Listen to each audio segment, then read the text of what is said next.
اعوذ باللہ من الشیطان الرجیم بسم اللہ الرحمن الرحیم یا ایہا الذین آمنوا قوا انفسکم واہلیکم نارا صدق اللہ العظیم وصدق رسولہ النبی الکریم ونحن علی ذلک لمن الشاہدین والشاکرین والحمد للہ رب العالمین ان اللہ وملائکتہ یصلون علی النبی یا ایہا الذین آمنوا صلوا علیہ وسلموا تسلیما اللہم صلی علی سیدنا ومولانا محمد معدن الجود والکرم وآلہ وصحبہ وبارک وسلم۔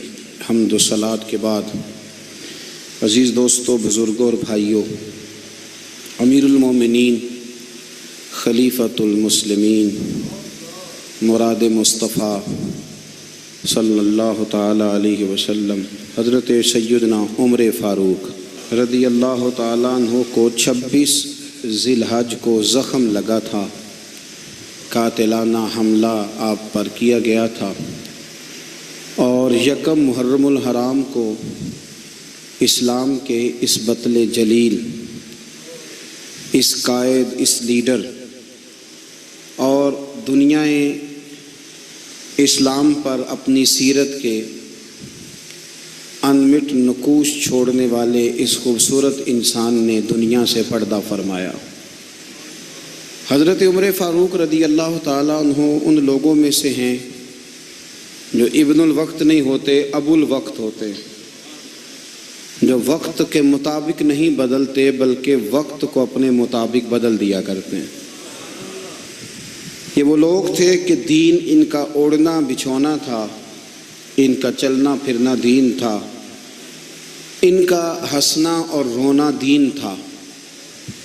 انہیں علم الیقین سے لے کر عین الیقین تک ایک خاص مقام اللہ نے عطا کر دیا تھا، تو بس پھر یہ سمجھ گئے تھے کہ دین ہی زندگی ہے، دین ہی روح ہے، اور دین ہی ہماری اصل ہے۔ نبی کریم صلی اللہ تعالیٰ علیہ وسلم نے فرمایا کہ میں نے خواب دیکھا ہے، کچھ لوگوں کو میں نے قمیضیں پہنے ہوئے دیکھا، کچھ کی قمیضیں ناف تک تھیں، کچھ کی پیٹ تک تھیں، اور کچھ کی گھٹنوں تک تھیں۔ عمر، میں نے تمہیں بھی دیکھا ہے، تمہاری قمیض تو پیروں سے ٹکرا رہی تھی۔ تو حضرت عمر کہنے لگے، حضور خواب کوئی دیکھتا ہے، تعبیر کوئی بتاتا ہے، پر یہاں کمال یہ ہے کہ خواب بھی آپ نے بتایا ہے، تعبیر بھی آپ ہی بتائیں گے۔ حضور پھر بتا دیں اس خواب کی تعبیر کیا ہے؟ تو حضور نے فرمایا تعبیر یہ ہے کہ کسی کا دین ناف تک، کسی کا گھٹنوں تک، کسی کا پیٹ تک، اور عمر تو سارا ہی دین میں لپٹا ہوا ہے، تو سارا ہی دیندار ہے، سارا ہی۔ حضرت عمر فاروق رضی اللہ تعالیٰ عنہ آئیڈیل ہیں، ایک ہیرو ہیں۔ ان کی زندگی کے درجنوں پہلو ہیں، ہر سال ہم ایک پہلو بیان کر دیتے ہیں، کبھی عدل و انصاف پہ بات کر لیتے ہیں، کبھی نظام حکومت پر۔ ان کی زندگی کا ایک پہلو آج بھی ہماری گفتگو کا عنوان رہے گا، پر حضرت عمر کا مرتبہ اور مقام یہ ہے کہ نبی کریم علیہ السلام نے فرمایا کہ جبریل امین 950 سال میرے عمر کی شان بیان کریں تو عمر کی شان ختم نہیں ہوتی۔ 950 سال اگر حضرت جبریل بھی بیان کریں تو یہ مقام ہے سیدنا فاروق اعظم کا۔ اللہ تبارک و تعالیٰ نے جس طرح سارے نبیوں میں شان حضور کو عطا فرمائی، اسی طرح تمام نبیوں کے حواریوں میں سب سے زیادہ شان حضور کے غلاموں کو عطا فرمائی۔ قرآن مجید میں اللہ کریم نے فرمایا یا ایھا الذین آمنوا قوا انفسکم واہلیکم نارا، فرمایا اے ایمان والو، خود بھی جہنم کی آگ سے بچو اور اپنے گھر والوں کو بھی دوزخ کی آگ سے بچاؤ۔ خود بھی بچو اور اپنے گھر والوں کو بھی، کس کو جی؟ ہماری ساری نصیحتیں باہر والوں کے لیے۔ باہر ہمیں بہت بڑا لیکچر بھی دینا پڑے تو چلتا ہے، بہت بڑی داستان سرائی بھی کرنی پڑے تو چلتی ہے۔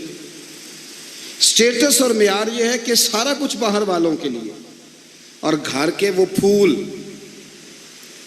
جن کی آبیاری بھی ہم نے کرنی تھی، کوئی جڑی بوٹیاں اور گائیں تو وہ کاٹنی بھی ہم نے خود تھی، دھوپ اور چھاؤں کا خیال بھی ہم نے رکھنا تھا، وہاں ہماری نظر نہیں ہوتی۔ پڑوسی کے بچے کیا کر رہے ہیں یہ سارا پتہ ہوتا ہے، اور میرے گھر میں کیا گل کھل رہے ہیں اس کی مجھے خبر نہیں ہوتی۔ حضرت عمر فاروق نے جب یہ آیت نازل ہوئی تو فوراً عرض کیا، یا رسول اللہ صلی اللہ علیہ وسلم، اس کا کیا مطلب ہے کہ خود بھی دوزخ کی آگ سے بچو اور اپنے گھر والوں کو بھی بچاؤ؟ تو نبی کریم علیہ السلام نے فرمایا، عمر اس کا مطلب یہ ہے کہ جن چیزوں کا اللہ رسول تمہیں حکم دیتے ہیں تم اپنے گھر والوں کو ان چیزوں کا حکم دو، اور جن چیزوں سے اللہ رسول تمہیں منع کرتے ہیں تم اپنے گھر والوں کو بھی ان چیزوں سے منع کرو۔ حضرت عمر فاروق کی زندگی میں جو چیز آپ کو بہت زیادہ ملے گی نا، وہ یہ ہے کہ آپ نے جتنا کڑا احتساب محاسبہ باہر والوں کا کیا ہے نا، اس سے زیادہ بڑھ کے اپنا اور اپنے گھر والوں کا کیا ہے۔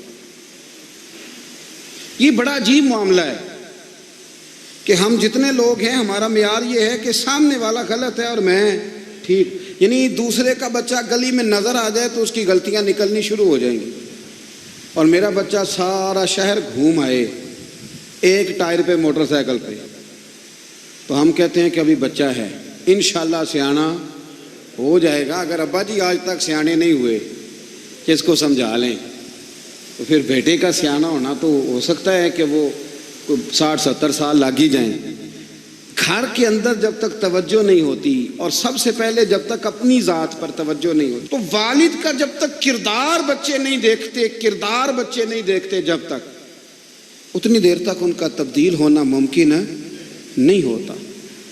حضرت عمر فاروق رضی اللہ تعالیٰ عنہ نا باہر والوں کا بھی بڑا سخت حساب کرتے تھے۔ بڑا ایک گورنر صاحب نے لباس بڑا شاندار پہننا شروع کر دیا تھا، تو حضرت عمر نے اتروا کے نا تو انہیں ٹاٹ کا لباس پہنا کے تو اونٹ چرانے کی ڈیوٹی دے دی تھی۔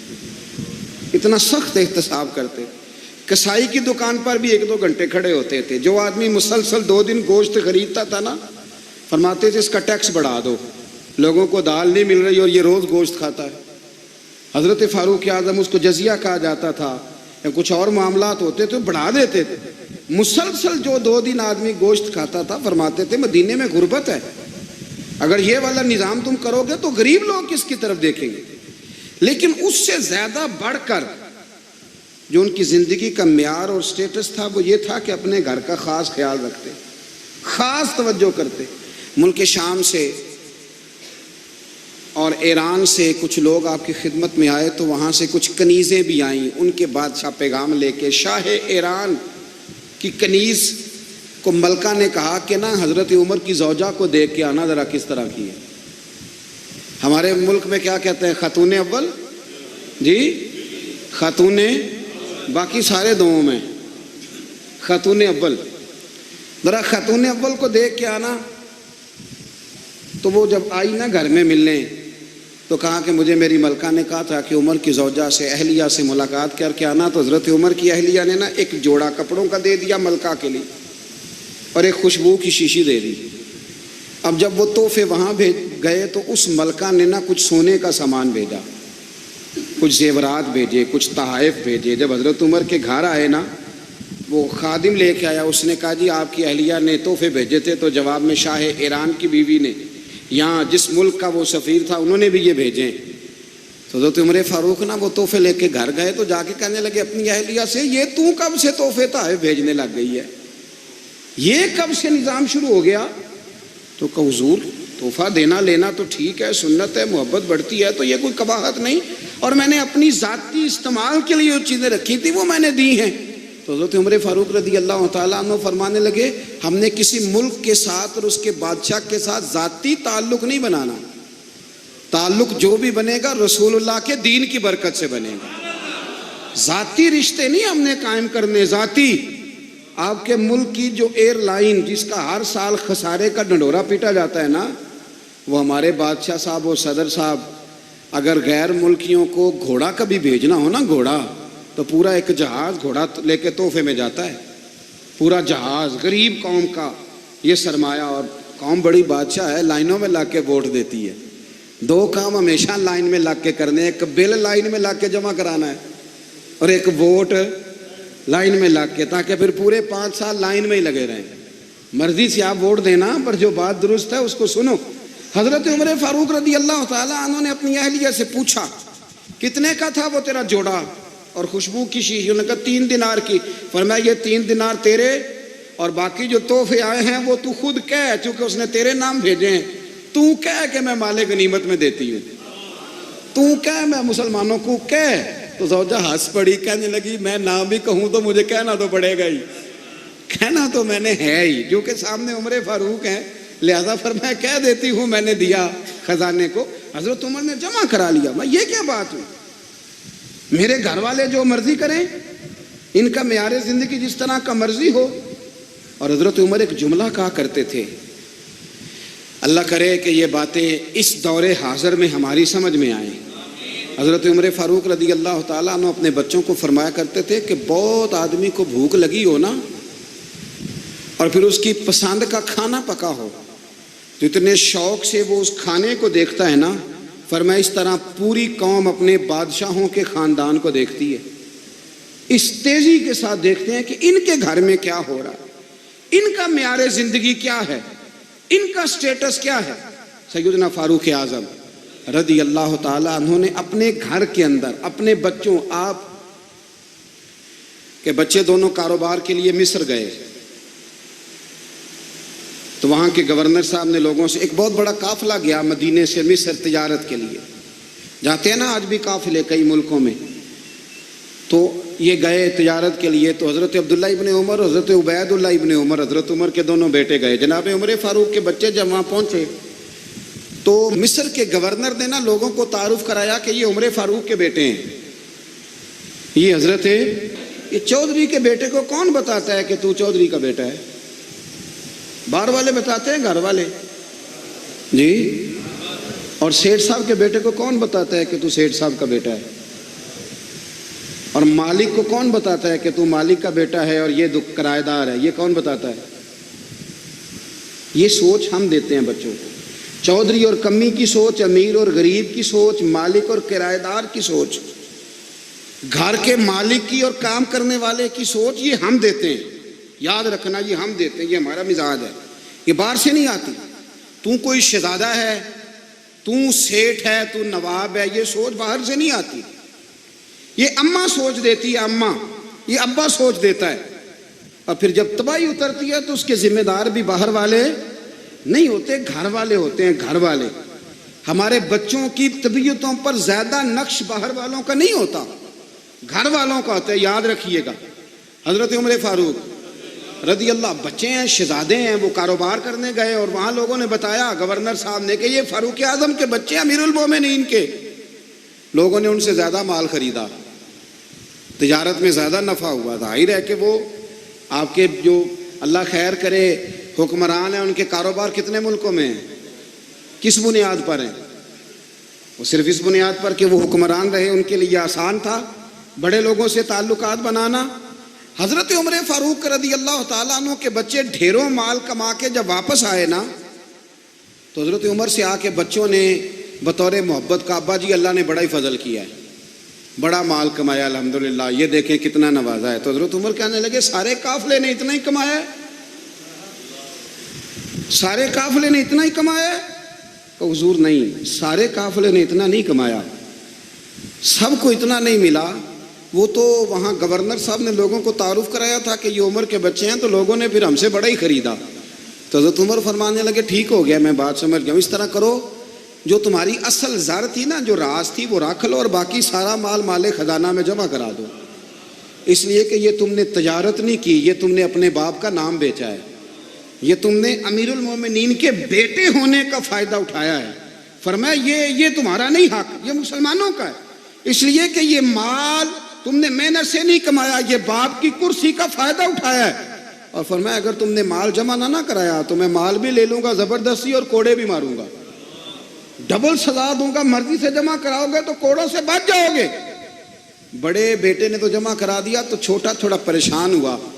تو حضرت عبداللہ ابن عمر چھوٹے کا ماتھا چوم کے کہنے لگے بیٹے چپ کر کے جمع کرا، یہاں بھی فخر کر کے ہم عمر کے بیٹے ہیں اور قیامت میں بھی فخر کریں گے کہ ہم فاروق اعظم کے بیٹے ہیں. یہاں بھی ناز کریں گے اور وہاں بھی ناز کریں گے کہ عمر کے بچے ہیں، ہمارے باپ نے خود بھی حلال ہی کھایا ہے، اور جب ہماری کمانے کی باری آئی ہے تو ہمیں حکم بھی حلال کھانے کا دیا۔ بھائی ہمارا مزاج نہیں۔ بچہ جب لے کے آتا ہے 2 لاکھ روپیہ تو کبھی پوچھے کہاں سے آیا ہے؟ جب وہ پہلے دن غلط دوستوں کے پاس جا کے بیٹھتا ہے تو کبھی نکالا گھر سے اسے؟ یہ بہت سارے خمیازے ہمیں اس لیے بھگتنے پڑتے ہیں کہ ہم ابتدا میں سوراخ بند نہیں کرتے، جب اس میں شگاف پڑ جاتا ہے، سیلاب آتا ہے تو ہمیں ہوش آتی ہے۔ حضرت عمر نے اپنے گھر میں نگرانی رکھی، کڑی نگرانی۔ زیادہ نماز گھر میں پڑھتے تھے حضرت عمر، نفلی نمازیں زیادہ کیوں بلا؟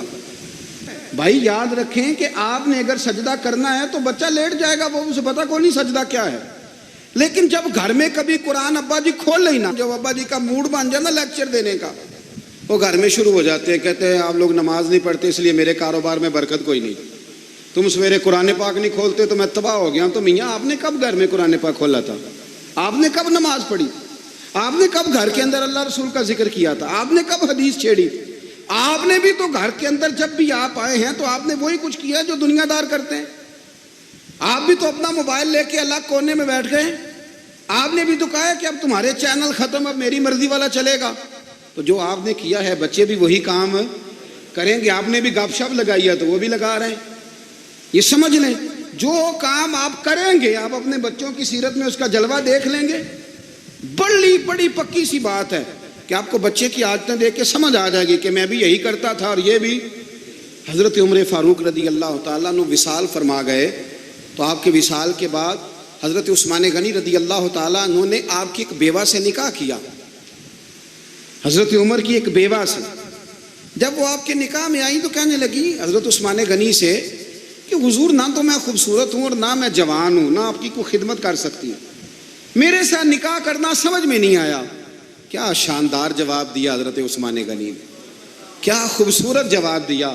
فرمانے لگے میں نے اس لیے نکاح نہیں کیا کہ مجھے تمہارے حسن سے دلچسپی تھی یا تمہاری خدمت کی ضرورت تھی، میں نے تو اس لیے نکاح کیا ہے کہ مجھے بتاؤ عمر فاروق گھر کے اندر اپنے رب کی عبادت کس طرح کرتے تھے، وہ قرآن پاک کس طرح پڑھتے تھے، وہ رویا کیسے کرتے تھے، استغفار کا طریقہ کیا، کس وقت کس انداز میں وہ اپنے رب کو یاد کرتے تھے۔ اس لیے کہ عمر کئی دفعہ گھر سے آتا تھا تو میں اس کے چہرے پر نور دیکھا کرتا تھا، میں روشنی دیکھتا تھا، ایک معیار دیکھتا تھا۔ نکاح اس لیے کیا ہے کہ مجھے عمر کی جو گھر کے اندر کی عبادت ہے اس سے آگاہ کرو، تاکہ عثمان غنی بھی چاہتے ہیں اس طرح کے عمل کرو جس طرح کہ عمر فاروق کر کے گئے ہیں۔ بھائی جب تک ہم اپنے گھر میں وہ توجہ نہیں دیں گے، وہ مزاج دیکھیں نا، ہمارے گھروں میں جب نقشہ پاس ہوتا ہے تو ٹی وی لان بھی اس میں ہوتا ہے، ڈرائنگ روم بھی ہوتا ہے، نماز کی جگہ بھی ہوتی ہے نقشے میں۔ صحابہ جب گھر بناتے تھے تو ایک مسجد بیت کا نقشہ پاس کرتے تھے، ذہن میں رکھتے تھے کہ یہ کونا نماز کے لیے، وہاں جوتے لے کے کوئی نہیں جائے گا، وہاں نماز پڑھی جاتی تھی، عورتیں وہاں اعتکاف کرتی۔ ٹی وی لان تو آ گیا ہے اور گھر کے اندر ٹی وی رکھنے کے لیے تو ایک کمرہ الگ سے بنا دیا گیا ہے، اور اب جو نئے نقشے پاس ہو رہے ہیں اس کے اندر گھروں کے اندر جگہ بنائی گئی ہے جہاں کمپیوٹر رکھے جائیں، اور بچوں کے لیے وائرنگ ہوگی نیچے تاکہ انہیں کوئی مشکل درپیش نہ ہو۔ یہ ساری چیزیں ہم نے نہانے کے لیے گھروں کے اندر اتنے بڑے واش روم بنائے ہیں کہ لگتا یہ ہے کہ سوائے نہانے کے اور کام ہی نہیں کوئی گھر میں ہوگا، ہر چیز آ گئی۔ پر اللہ کرے کوئی تفسیر بھی ٹیبل پہ پڑی نظر آئے، کوئی حدیث کی کتاب بھی ٹیبل پہ پڑی نظر آئے۔ اللہ کرے کہ جس طرح ابا لطیفہ سن کے آتا ہے تو جب تک سنا نہ لے اسے ہضم نہیں ہوتا، اللہ کرے کہ وہ جمعے میں بیان سن کے جائے تو اس کا بھی دل کرے میں اپنے بچوں کو سناؤں، وہ نبی پاک کی کوئی حدیث کہیں سے سنے تو گھر جا کے سنائے۔ جب تک یہ معیار نہیں بنتا آپ کیسے توقع کرتے ہیں کہ گھر کے اندر اللہ کی رحمتیں نازل ہوں گی؟ آپ یہ کیسے توقع کرتے ہیں کہ گھر کے اندر وہ معیار اور وہ مزاج بنے گا؟ حضرت عمر فاروق نے ذاتی زندگی پر جو توجہ دی، گھر والوں کے معیار پر جو توجہ دی حضرت عمر فاروق رضی اللہ تعالیٰ عنہ نے، وہ بھی بڑی دیدنی ہے۔ حضرت ابو موسیٰ اشعری کو نا آپ نے وزیر خزانہ بنایا، وزیر خزانہ۔ تو حضرت ابو موسیٰ اشعری کہتے ہیں کہ حضرت عمر کو شے خزانے میں رہنے تو دیتے نہیں تھے۔ ایک دن نا میں صفائی کر رہا تھا اس کمرے کی جس میں خزانہ رہتا تھا۔ ہمارے تو ملک میں جو جاتا ہے وہ صفائی کر کے ہی جاتا ہے، اللہ خیر کرے. اور خیر معیار بدلتا ہے.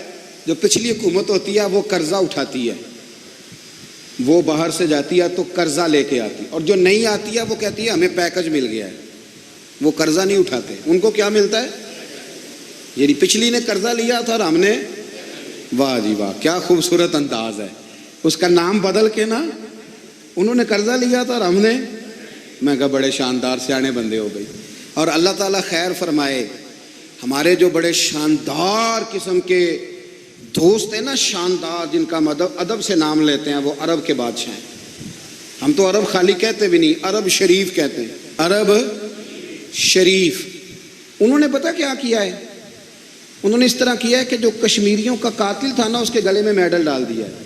یہی کام وہ کرتے رہتے. انہوں نے پہلے انہیں بلا کے مندر بھی بنوائے تھے, ہمیں کوئی شکوہ نہیں, ان کی زمین ہے, اللہ تعالیٰ توفیق عطا کرنے والا ہے. پر خیال یہ تھا کہ چلو کشمیریوں کے زخم پر نمک نہ چھڑکتے, 2 مہینے انتظار کر لیتے, کچھ حالات سنور جاتے, کچھ تھوڑا انتظار. ہیں ہمارے دوست, ہمارے وزیر اعظم صاحب جب جاتے ہیں تو وہ پھولوں کا ہار ڈالتے ہیں ہمارے دوست. لیکن انہیں وہ حدیث یاد نہیں کہ نبی پاک علیہ السلام نے فرمایا جب میرے مومن کو تکلیف ہوتی ہے تو مجھے بھی گنبد خضرا میں تکلیف ہوتی ہے. انہیں نہ کشمیریوں کا خون یاد نہیں آیا, انہیں برہان وانی کی کٹی ہوئی لاش یاد نہیں آئی, انہیں 30,000 بیوہ عورتیں 30,000 بیوہ عورتیں یاد نہیں آئی, 30,000 بیوہ عورتیں جن کے سہاگ اجڑ گئے, اور انہیں 1.25 لاکھ یتیم بچہ یاد نہیں آیا جو یتیمی کی زندگی گزار رہا ہے. اور اس کے باوجود بہت بڑے ذمہ دار ہیں وہ. مجھے پڑھ لینے دو آج احمد فراز کا شعر. وہ ہمارے مکتب کوئی ایسا نہیں کہ وہ مولوی تھا, وہ غیر جانبدار تھا, پر مجھے آج پڑھ لینے دو اس کا شعر. ایک کلیجے کا درد ہے, پڑھ لینے دو.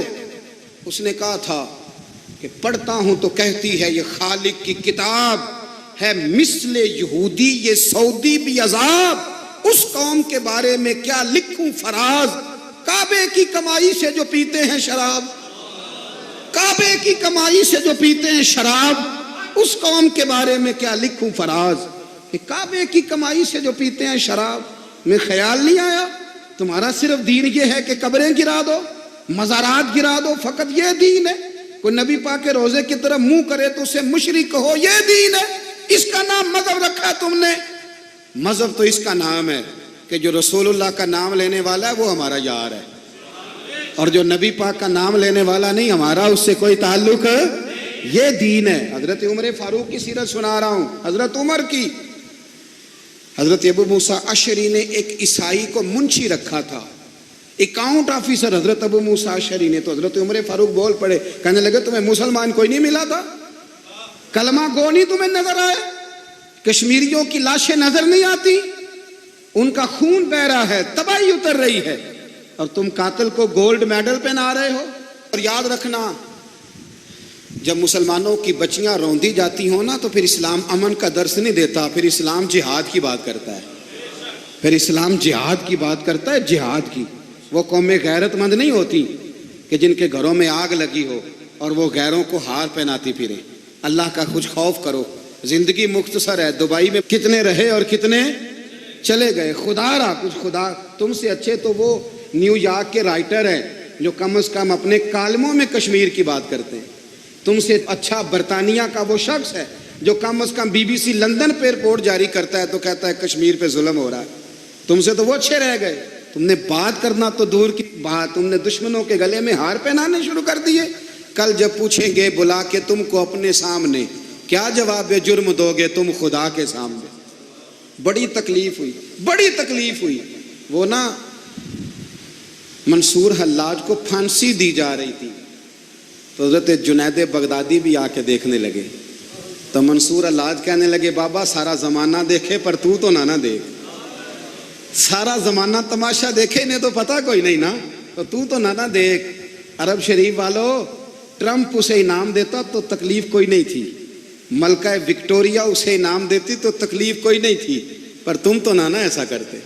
تم تو اپنے تھے, تم تو کلمہ گو تھے, تم تو یہ ظلم نہ کرتے, تم تو یہ حرکت نہ کرتے. میں کہتا ہوں ٹھہر ہی جاتے.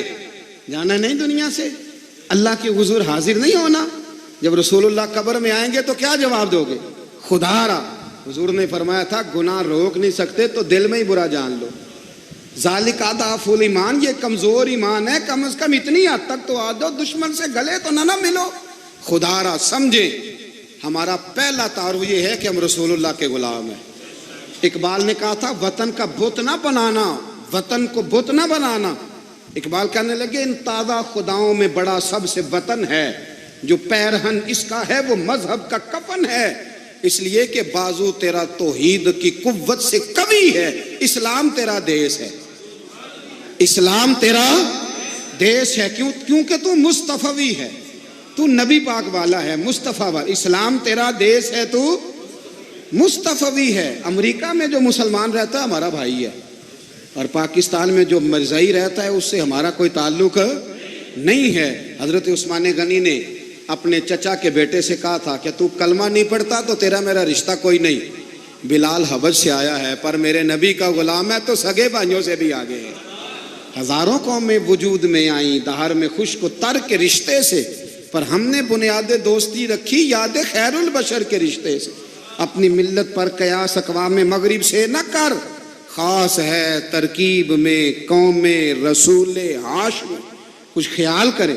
پہلا تعارف دین ہے. اگر دین نہیں تو پھر کسی وطن کی کوئی ضرورت. اس لیے کہ پاکستان کا تصور اقبال نے پیش کیا نا، تو اقبال کہنے لگے ان تازہ خداؤں میں بڑا سب سے وطن ہے جس کو تم بت بنا کے پوجتے ہو. ہمارا وطن تو ہمیں جان سے زیادہ پیارا ہے، پر پہلے پاکستان نہیں، پہلے اسلام. پہلے اسلام تیرا دیس ہے، تو مصطفی ہے. تو آمدام برسر مطلب حضرت عمر فاروق رضی اللہ تعالی عنہ. حضرت سیدنا ابو موسیٰ اشعری کہتے ہیں کہ میں نے نا صفائی کی، مال غنیمت کی میں نے صفائی کی، تو ایک دینار مجھے نا کہیں پڑا ہوا مل گیا. تو فرماتے ہمیں اجازت ہوتی تھی کہ ایک آدھ دینار ہم اپنی مرضی سے کہیں خرچ کر سکتے. اگر آپ ناراض نہ ہوں تو ہمارے ہاں جب چیئرمین صاحب ناظم صاحب ٹھیکے دیتے ہیں تو ٹھیکیدار ان کا چھوٹا بھائی ہوتا ہے، یا چچا کا بیٹا ہوتا ہے، یا خالہ کا بیٹا ہوتا ہے. وہ خود ناظم ہوتے ہیں اور ان کا چھوٹا بھائی ٹھیکیدار ہوتا ہے. یعنی وہ نا سارا کچھ گھر کے اندر ہی رہتا ہے. گھر کے اندر ایک پیسہ دیتا ہے، دوسرا واپس اس کو واپس کر دیتا ہے. گھر کے اندر ہی. اب تو خیر ہمارے لوگ سمجھدار ہو گئے. ایک بندہ ایک سیاسی جماعت میں ہوتا ہے، دوسرا دوسری میں، اور تیسرا جس کی بھی حکومت آئی حکومت تو ہماری رہے گی نا. ایک بندہ تو ہے نا اس جماعت میں. یہ اچھا لوگوں نے ایک طریقہ نکالا ہے. تو حضرت عمر کے بیٹا گزر رہا تھا تو حضرت ابو موسیٰ اشعری کہتے ہیں میں نے صفائی کی تو ایک دینار نکلا. تو میں نے وہ ایک دینار نا حضرت عمر کے بیٹے کو دے دیا. میں نے کہا لو بیٹا اپنے چچا کی طرف سے تحفہ. اور گھر جا کے انہوں نے حضرت عمر کو بتایا کہ چچا نے پیسے دیے ہیں. چھوٹے بچے تھے. حضرت عمر نے حضرت ابو موسیٰ اشعری کو بلا لیا اور بلا کے فرمانے لگے میں تو تمہیں اپنا دوست جانتا تھا اور تو نے میری اولاد کو ہی دنیا دار بنانا شروع کر دیا. میرے بچوں کو ہی تم نے دنیا دار پیسوں پہ لگانا شروع کر دیا. میں تو تمہیں یار سمجھتا تھا. فرمایا تمہیں چاہیے تھا میرے بیٹے کو نصیحت کرتے کہ بیٹا پیسوں سے رب راضی نہیں ہوتا، اس کی رضا والے کام کیے جائیں تو رب راضی ہوتا ہے. اور فرمایا تمہیں کوئی اور گھر نہیں ملا تھا تباہ کرنے کے لیے، میرا ہی گھر ملا تھا. اٹھاؤ اپنا دینار اور خبردار آج کے بعد میرے بچوں کے ساتھ یہ والی نیکی نہ کرنا. اور ہمارا کیا سٹیٹس ہے؟ دوستی ہے ہی اس سے جو تحفے زیادہ دے، جو بچوں کو خراب کرنے میں مدد زیادہ کرے، اس کے ساتھ یہ رہنا. حضرت عمر نے گھر پہ اور سب سے بڑھ کر اپنی ذات پہ توجہ کی. حضرت ابو مالک رضی اللہ تعالیٰ عنہ کہتے ہیں میں عمر کے پیچھے پیچھے ایک باغ میں گیا، اکثر اس باغ میں جایا کرتے تھے. اور عمر جا کے نا تو درخت کے نیچے بیٹھ گئے اور فرمانے لگے او امیر المومنین اللہ سے ڈر جا، ورنہ جس رب نے حکومت دی ہے وہ عذاب بھی بڑھا دے گا. ڈر جا رب سے.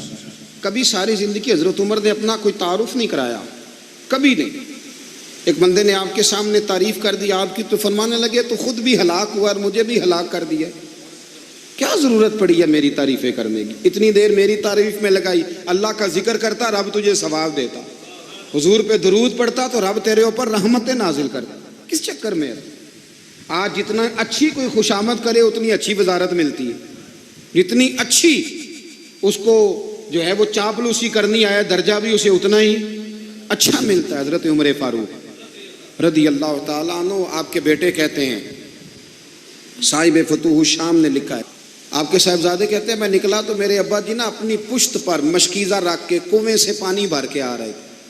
میں دوڑ کے آگے گیا, میں نے کہا ابا جی مجھے دے دے. فرمانے لگے بیٹا تیرا کیا خیال ہے, کوئی اور نہیں تھا مشکیزہ بھر کے لانے کے لیے, تیرا کیا خیال ہے؟ کہا ابا جی بڑے لوگ تھے پر آپ کیوں اٹھا رہے ہیں؟ فرمانے لگے نفس نا ذرا میرا بڑا ہو گیا تھا, اسے ذرا ذلیل کر رہا ہوں, ذرا اپنا محاسبہ کر رہا ہوں. یہ مجھے کہہ رہا تھا تو بڑی چیز ہے, تو میں نا ابھی مشکیزہ گھر رکھ کے آؤں گا, پھر تیری ماں نے مجھے کہا ہے کہ گھر میں لکڑیاں کوئی نہیں جلانے کے لیے, پھر میں جنگل سے لکڑیاں کاٹ کے لاؤں گا. اب میں امیر المومنین بن کے نا تو میرا نفس تھوڑا بڑا ہو گیا. اب یقین کریں ہمارا آزما خراب ہو جاتا ہے جب تک ہمارا تعارف صحیح نہ ہو, ہمارا تعارف ٹھیک نہ ہو. میں یہ ہوتا ہوں, میں وہ ہوتا ہوں, چھوڑ مٹی دیں تے مٹی رہنا ہی, مٹی دیں تے مٹی دیں تے مٹی رہنا ہی. ایویں کادی بلے بلے اج مٹی دے اتے بندیا تے کل مٹی دے تھلے, مٹی دیں تے مٹی رہنا ہی. کادی بلے, مجھے پوچھ لو, مجھے جان لو, میرا نام لے لو, میں بھی آیا ہوں, میں بھی ہوتا ہوں, میرا بھی یہ تذکرہ ہے. میں بدکار پرانا خادم کسے در ملی نہ ٹوئی, اے تے واصف یار نے نظر جو کی تھی تے واصف واصف ہی ہوئی. یہ تو بڑی بات کی بات ہے, تو بات کی بات ہے صاحب, ورنہ من نانم کے من نانم, جو ہم ہیں اس کا ہمیں پتا تو ہے نا بھائی. کبھی بھی یہ جو ذات کا چکر ہے نا, میں بھی ہوں, مجھے بھی, او بھائی یاد رکھو میں کون ہوں. یہ جو نام نمود اور یہ خواہشیں اور یہ جو وقار, یہ تو کمزور لوگوں کا طریقہ ہے. جس کو اپنا تعارف کرانا پڑ گیا اس سے بھی زیادہ کمزور کوئی ہے. فوٹو میں دکھاتا پھرتا ہے فلانے کے ساتھ فوٹو, فلانے, تو کمزور بندے یہ کام کرتے. حضرت عمر فاروق اللہ اکبر, حضرت عمر جیسا بندہ 24 لاکھ مربع میل کا حکمران, اور شاہ روم کو خط لکھ کے کہتا ہے میں منت نہیں کرتا میں حکم دیتا ہوں. اتنا تگڑا بندہ. جنگ قادسیہ کے لیے حضرت سعد بن ابی وقاص کو بھیجا, فتوح شام پڑھ کے دیکھیں. حضرت عمر بڑے پریشان ہیں, اتنے دن ہو گئے کوئی رپورٹ ہی نہیں آئی. اب تو موبائل ہے نا, تو ایک ایک منٹ کی رپورٹ لیں آپ, بلکہ آپ ایک ایک منٹ کی فوٹو لیں, آپ رپورٹ تو دور رہ گئی. حضرت عمر فاروق رضی اللہ تعالیٰ عنہ بڑے پریشان ہیں کہ قادسیہ میں حضرت سعد بن ابی وقاص کے ساتھ لوگ جہاد کرنے گئے, رپورٹ کوئی نہیں آ رہی. اتنے پریشان تھے کہ باہر نکل کے نا اس رستے پہ بیٹھ جاتے جو رستہ قادسیہ کی طرف سے آتا تھا. اس جو بھی آتا جاتا پوچھتے جنگ کے کیا حالات ہیں. ادھر جب اللہ نے فتح دے دی نا, تو حضرت سعد بن ابی وقاص رضی اللہ تعالیٰ عنہ نے نا ایک قاصد کو خط دے کے بھیجا, کہنے لگے عمر کے پاس جاؤ, انہیں اطلاع دو کہ الحمدللہ اللہ نے اسلام کو فتح عطا کر دی. یہ حضرت عمر کو جا کے دینا. وہ بڑے پریشان ہوں گے. وہ جو اس زمانے میں اس طرح ہوتا تھا کہ کئی دور دور سے صحابہ جو دوسرے شہروں کے ملکوں کے رہنے والے ہوتے تھے وہ بھی آ کے شامل ہو جاتے تھے جہاد میں. کوئی ایک دفعہ مدینے آیا, کوئی 2 دفعہ آیا, پھر اپنے اپنے علاقوں میں. بہت سارے لوگوں نے زیادہ دفعہ حضرت عمر کو دیکھا بھی نہیں تھا. وہ جو قاصد خط لے کے آیا تھا نا, اس نے 1 دفعہ دیکھا تھا. حضرت عمر بوڑھے ہو گئے, وہ پہچانتا نہیں تھا. میری بات کی سمجھ آ رہی ہے آپ حضرات کو؟ ادھر سے وہ خط لے کے آ گیا. حضرت عمر مدینے سے باہر نکل کے اس روڈ پہ بیٹھے تھے جو قادسیہ سے آتا تھا. جب وہ اس آدمی کو آتے دیکھا تو حضرت عمر اٹھ کے کھڑے ہو گئے, فرمانے لگے قادسیہ سے آ رہے ہو؟ وہ کیا کہتا ہے, پھٹے پرانے کپڑے, ٹوٹے ہوئے جوتے, سر پہ پرانی پگڑی. کہنے لگے غلام مدینے کے رہنے والے ہو؟ حضرت عمر کہنے لگے ہاں مدینے کا ہوں. کہا میں قادسیہ سے آیا ہوں, الحمدللہ اللہ نے اسلام کو فتح دے دی ہے, الحمدللہ کفر کی کمر ٹوٹ گئی ہے. اس نے یہ بات کر کے تو گھوڑے کو ایڑی لگائی, گھوڑا دوڑنے لگا مدینے کے. حضرت عمر بھی ساتھ ساتھ دوڑ رہے. فرمانے لگے اچھا بتاؤ خالد بن ولید کا کیا حال ہے؟ تھوڑا آگے جا کے فرمانے لگے اسامہ بن زید کیسے ہے؟ وہ کہتے ہیں ٹھیک ہے. پھر اس نے اور گھوڑا, عمر ساتھ ساتھ دوڑ رہے ہیں, ساتھ ساتھ. 24 لاکھ مربع میل کا حکمران, ایک جوتا پیر سے نکل گیا, عمر دوڑ رہے ہیں. آگے جا کے پوچھتے ہیں سعد بن ابی وقاص کا کیا حال ہے؟ کہ حضور وہ بھی ٹھیک ہے. کتنے لوگ میرے شہید ہو گئے مسلمانوں میں سے؟ کہنے لگا صحیح گنتی کا نہیں پتا, یہ لفظ ادا ہوتے ہوتے مدینے کی سرحد آ گئی. لوگوں نے عمر کو گھوڑے کے ساتھ دوڑتے دیکھا تو کہا امیر المومنین کیوں دوڑ رہے ہیں؟ وہ غلام چھلانگ لگا کے نیچے آیا, قدموں میں بیٹھ گیا. کہنے لگا حضور آپ نے بتایا ہی نہیں آپ امیر المومنین ہیں. آپ فرمانے لگے کیا بتاتا, میں تو اونٹ چرانے والے کا پتر ہوں, کیا بتاتا؟ وہ عمر ہوں جس نے اپنے گناہوں کا حساب دینا ہے, کیا بتاتا؟ جو سعد بن ابی وقاص کو جہاد پہ بھیج کے خود بزدلوں کی طرح گھر میں بیٹھا ہے، کیا بتاتا؟ کوئی حیثیت نہیں، کوئی تار، تو نے اچھا کیا، تو مجاہد تھا، مجھے ساتھ ساتھ دوڑایا، تو نے اچھا کیا۔ جتنے لوگ تھے چیخیں مار کے رونے لگے۔ حضرت فاروق اعظم سے کہنے لگے عمر جب تک تیرے جلوے رہیں گے اللہ کامیابیاں ہی عطا فرمائے گا، جب تک تیرا رنگ رہے گا اللہ تعالیٰ نوازتا ہی رہے گا۔ کچھ نہیں، کبھی اپنا آپ ظاہر ہی نہیں کیا۔ بہت بڑے تھے، بہت بڑے تھے حضرت عمر، بڑے تھے، لیکن ساری زندگی اپنے محاذ۔ حضرت ابو رافع غلام تھے، قرآن پاک بڑا سونا پڑھتے تھے۔ حضرت عمر جب بھی انہیں ملتے کہتے ابو رافع تو عمر سے اچھا ہے، قرآن بڑا شاندار پڑھتا ہے۔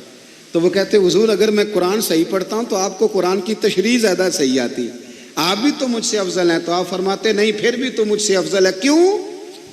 اس لیے کہ تو اپنے غلام، اپنے آقا کی نوکری بھی ٹھیک کرتا ہے اور رب کی عبادت بھی ٹھیک کرتا ہے، اور مجھے خالص صرف عبادت کرنی ہوتی ہے وہ بھی ٹھیک نہیں کر پاتا۔ ساری زندگی اپنا محاسبہ، ساری زندگی اپنے گریبان میں دیکھا، ساری زندگی اپنے آپ کو پرکھا، اپنے آپ کو ٹٹولا۔ 62 سال عمر بیت گئی۔ حضرت حذیفہ بن یمان ایک صحابی تھے، میرے نبی کریم علیہ السلام نا ان سے راز کی باتیں کرتے تھے۔ ہر بندے کا ہاضمہ ٹھیک نہیں ہوتا، سب سے راز کی بات نہیں کرنی چاہیے۔ حضرت حذیفہ بن یمان کہتے ہیں حضور راز کی باتیں بتاتے۔ مدینہ منورہ میں جو منافقین تھے ان کی لسٹ بھی نبی پاک نے حضرت حذیفہ بن یمان کو دی تھی۔ جب کوئی مشکوک آدمی مر جاتا نا تو صحابہ کہتے ہیں ہم دیکھتے اگر حضرت حذیفہ نے جنازہ پڑھا ہے تو ہم بھی جنازہ پڑھ لیتے۔ نبی پاک نے بھی کچھ جنازے نہیں پڑھے، ترمذی میں ہے، فرمایا عثمان سے جو بغض رکھے اس کا جنازہ نہیں پڑھیں گے۔ حضرت حذیفہ بن یمان اگر جنازہ پڑھتے تو لوگ پڑھتے، وہ نہ پڑھتے تو لوگ جنازہ نہ پڑھتے۔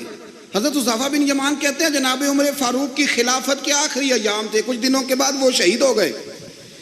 فرماتے آدھی رات کا وقت تھا، میں گھر میں سویا تھا بڑا بے فکر، اچانک میرے دروازے پہ دستک ہوئی، میں گھبرا کے اٹھا، اتنی رات کو کون آیا؟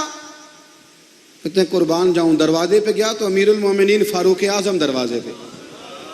میں نے کہا عمر کوئی حکم تھا تو مجھے بلا لیتے۔ کہنے لگے میں نا امیر بن کے نہیں آیا، تیرا ویر بن کے آیا ہوں۔ امیر المومنین کی حیثیت سے سرکاری کام سے بلاتا تو وہاں بلاتا، مجھے ایک ذاتی کام پڑ گیا۔ کہتے میں نے عمر کو گھر کی اندر بلا کے چارپائی پہ بٹھایا، میں نے کہا حضور میں غریب آدمی، میں کیا آپ کے کام آ سکتا ہوں؟ تو کہتے ہیں انہوں نے نا مجھے ساتھ بٹھا لیا، پھر میرا ہاتھ پکڑ لیا، کہنے لگے تو عمر کو جانتا ہے؟ عمر جھوٹ نہیں بولتا، تو جانتا ہے عمر وعدوں کا پکا ہے؟ کہا حضور جانتا ہوں۔ کہا میں اس وقت آیا ہوں جب دیکھ بھی کوئی نہیں رہا۔ حضرت حذیفہ بن یمان کہتے ہیں پریشان ہو گیا، حضور پہلیاں نہ بجھوائیں، مہربانی کریں بتائیں کدھر آئے ہیں؟ تو حضرت عمر فاروق فرمانے لگے 62 سال کا ہو گیا ہوں، 63 میں چل رہا ہے، داڑھی سفید ہو گئی ہے، پھل پک گیا، اٹھ فریدہ ستیا، داڑھی آ گئی پور، اگا نیڑے آ گئی، پیچھا رہ گئی دور، اب قبر اشر کا معاملہ صاف نظر آنے لگا ہے۔ کہا حضور مجھ سے کیا چاہتے ہیں؟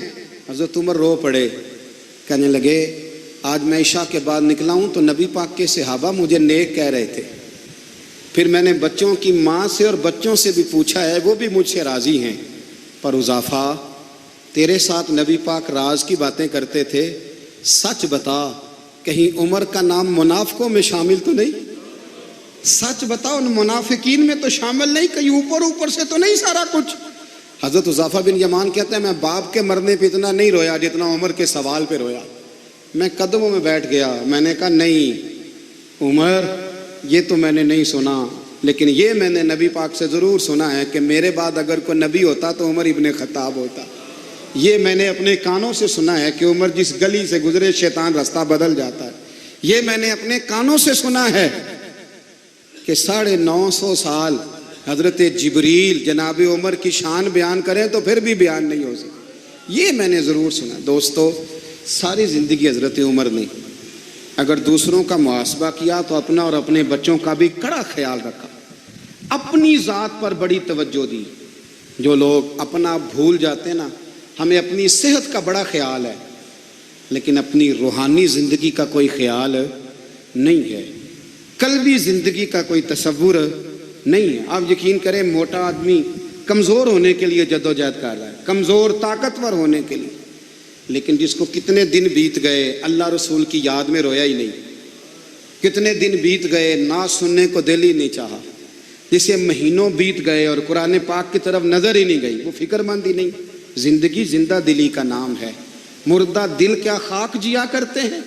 بھائی حضرت عمر کی زندگی دور حاضر میں ہمیں یہ سبق دیتی ہے کہ کڑی نگرانی رکھو اپنے پودوں کی، کڑا خیال رکھو اپنے ذاتی باغ کا، اور یہ جو تمہارے دل کی دنیا ہے، یہ تمہاری روح کی زندگی ہے، اس کا محاسبہ کرتے رہو۔ نبی کریم علیہ السلام نے فرمایا اپنا حساب خود کر لو قبل اس کے کہ تمہارا حساب کیا جائے۔ اپنا حساب بولیے، اپنا حساب۔ ہم ساری دنیا کا حساب کرتے پھرتے ہیں، کوئی کہاں سے کماتا ہے کہاں کھاتا ہے، پر اپنا حساب حضور نے فرمایا حساب کر لو قبل اس سے کہ تمہارا حساب۔ مولا علی فرماتے ہیں نماز پڑھ لو قبل اس کے کہ تمہاری نماز پڑھی جائے، نماز پڑھ لو قبل اس کے کہ تمہاری۔ اپنا محاسبہ کریں، تھوڑا سا نا اوپر دائیں بائیں دیکھنے کی بجائے تھوڑی سی گردن جھکا کے نا، درویش کہتے ہیں برے بندے نو میں لبن ٹریا تے جگ تے ملیا نہ کوئی، اپنے اندر چاتی پائی تے میں تھوں برا نہ کوئی۔ تھوڑی سی نا، تھوڑی سی اپنی طرف توجہ دیں۔ ہم نا بے چین وقت گزار رہے ہیں، بے قرار ہیں، بے سکون ہیں، سبب یہ ہے کہ ہم نے نا اپنا حساب کرنا چھوڑ دیا ہے۔ حساب کرو گے، بے حساب تو بندہ روٹی کھا لے تو بیمار ہو جاتا ہے، اور اگر زندگی بے حساب گزرے، گناہوں کا حساب ہی نہ کیا جائے، تقوی کی طرف توجہ ہی نہ کی جائے، تو پھر زندگی دشوار ہو جاتی ہے۔ اور اللہ پوری امت مسلمہ کو ایک حضرت عمر فاروق رضی اللہ تعالیٰ عنہ کے طریقے پر چلنے والا لیڈر عطا فرما، ہمیشہ مدحت خیر الانام میں گزرے۔